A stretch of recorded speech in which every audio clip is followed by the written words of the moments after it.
And you had mentioned that you and that Hulk Hogan kind of outed you to Vince. How did you find that out? And were you pretty tight with Hogan before that? Was that where your issues with Hogan started? Yep.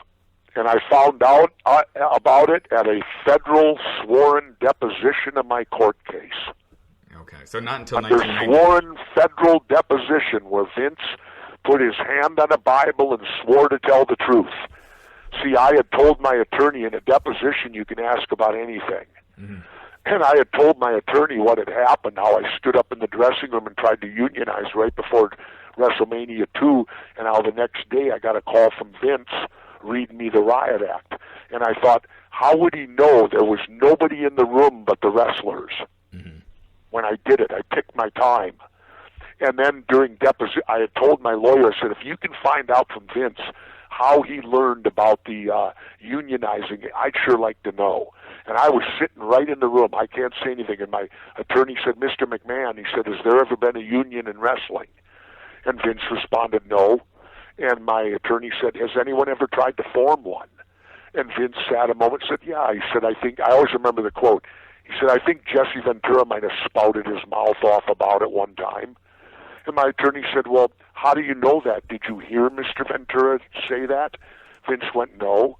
And my attorney said, then how did you know? And with no hesitancy, he went, Hulk Hogan told me. Yeah. And so right there under sworn deposition, I learned how Vince learned. Right. And then Hulk, of course, continued to deny it, even when Vince went on national TV and was confronted by Larry King, who said Jesse Ventura said that Hulk Hogan told you about trying to unionize. Vince said it on Larry King. Yes, he did. Yeah.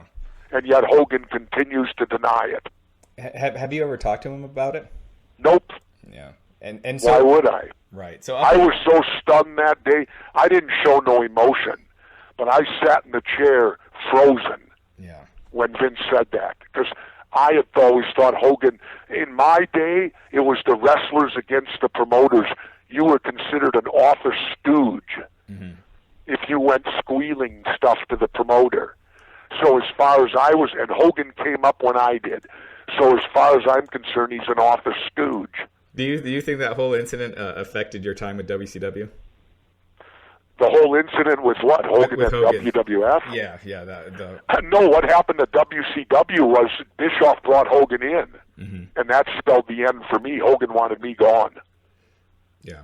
And my contract had about 6 months to go on it when they brought in Hogan, and I was never called back. Well, for 6 months, I just sat at home and they paid me.